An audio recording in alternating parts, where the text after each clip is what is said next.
Hey, it's BrickTsar. It's time for another BrickTsar answer thingy, or BAT. That's where I answer your Lego related questions or channels about me and my collection.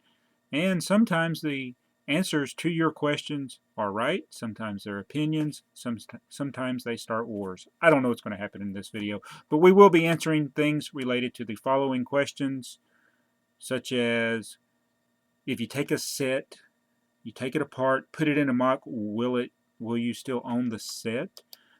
Will I be doing YouTube videos until I die? Is my Bricklink store ever going to open again? Have I ever found rare stuff at a yard sale? Is Modulex making a comeback?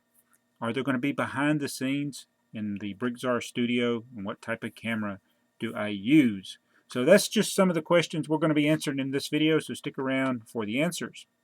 So we're going to go ahead and start with the first one, which is from Mardigrasman23, who always has some really good questions. And his BAT is this. Here's something to make you think.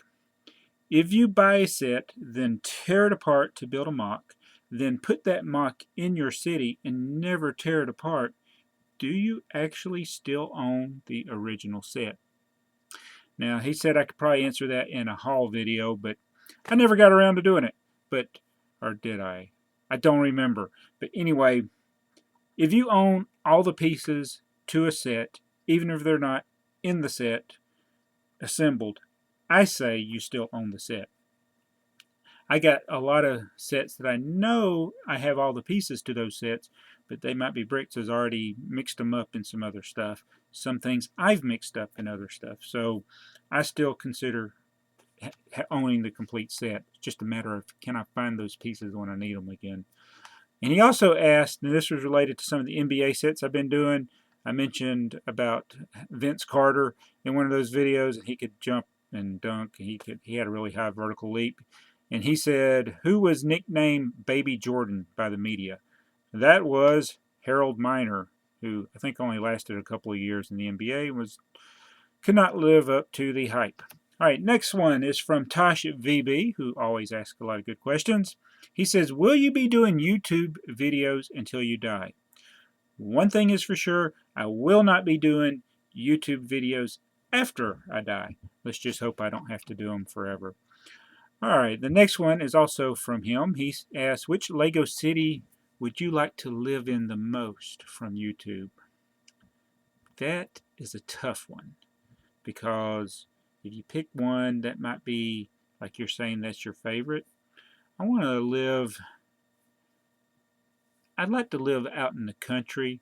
I think Friction Pen's got a good one, but I don't really want to live in a city.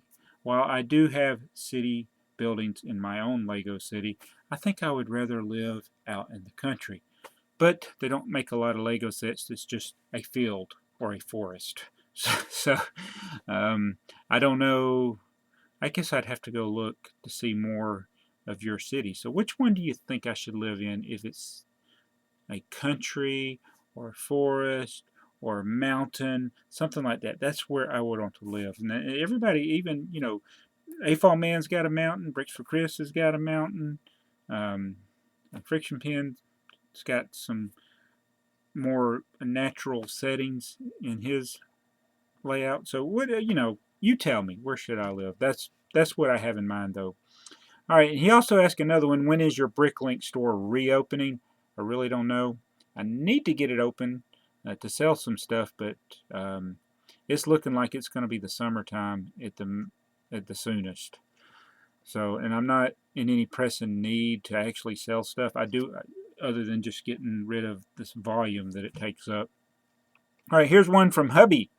Hubby asks, have you ever found some really rare Lego stuff at garage sales? Not really. Now, I have bought stuff off of eBay that somebody found at a garage sale, but that don't really count. And there's Goodwill sometimes has gotten some good stuff, but I've never found any rare stuff at a garage sale.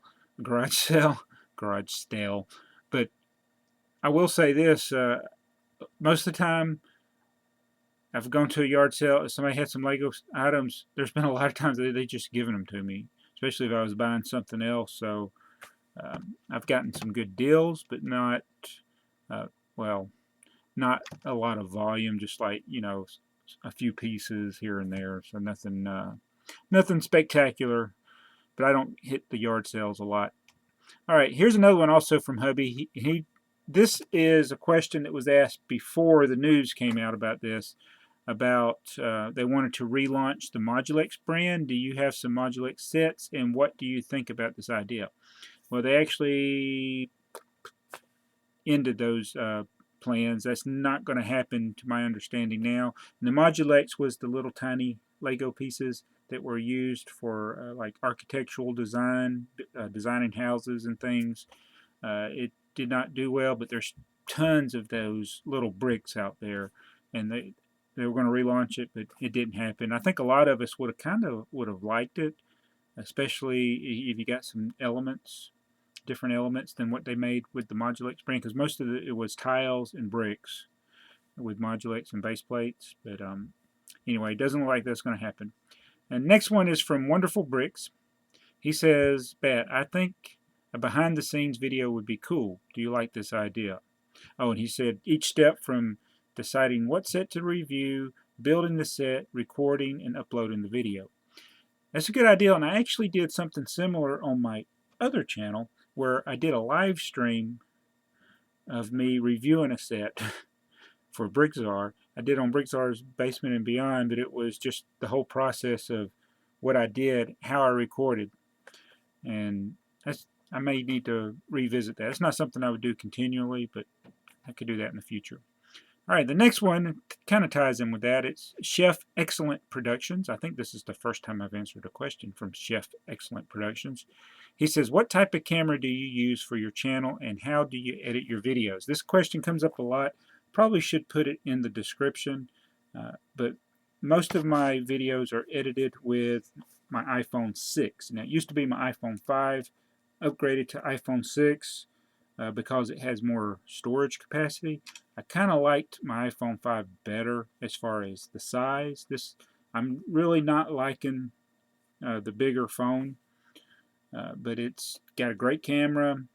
It's easy to edit if I wanted to edit. But really what I do now, I used to edit right on the phone with iMovie. Now I use my Mac. It takes a little longer, but I can do more things with it, and it's easier for me to see with my bad eyes on the Mac than it is on even with the bigger screen. It's hard for me to see, and my fingers and edit. But if I needed to, and it didn't take as long. I mean, I could go over to my studio, which is right there.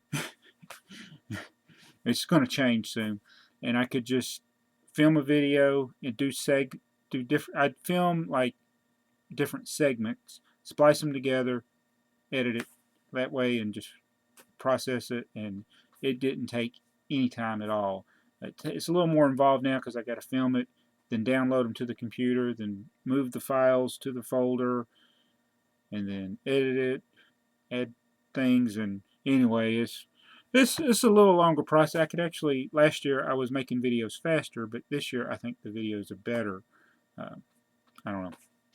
So that's what I used. I also use a GoPro, and occasionally I got a Panasonic Lumix that I'll use, but that's only for doing video without sound because the sound quality is really bad. GoPro is actually not too bad with the sound if you're close to it, and it takes really good pictures, and I like it as well, and I will be doing more with the GoPro, especially if I get around to doing some more things outside, like smashing stuff with a piano. Anyway, that's going to be all for this episode of BAT. I got it in under 10 minutes. I'm so happy. Of course, I got to stop talking if I want to get it in under 10 minutes. So BAT is BrickTsar Answer Thingy. If you have a question, put BAT in all caps in front of your question, and I will try to do it in this format in the BAT videos or at the end of another video, or if I'm doing a haul and it relates to that haul, or if I'm doing a review and it relates to a review, it may appear in one of those, or I may do like this where I just answer a bunch of them all at once. So thank you for asking those questions, and sometimes you may ask a question I've already covered it in a BAT, be sure to check out my BAT playlist or do a search for the question that you have, just a couple of the keywords, and you may find it. So thanks for watching. See you in the next video. I went over 10 minutes.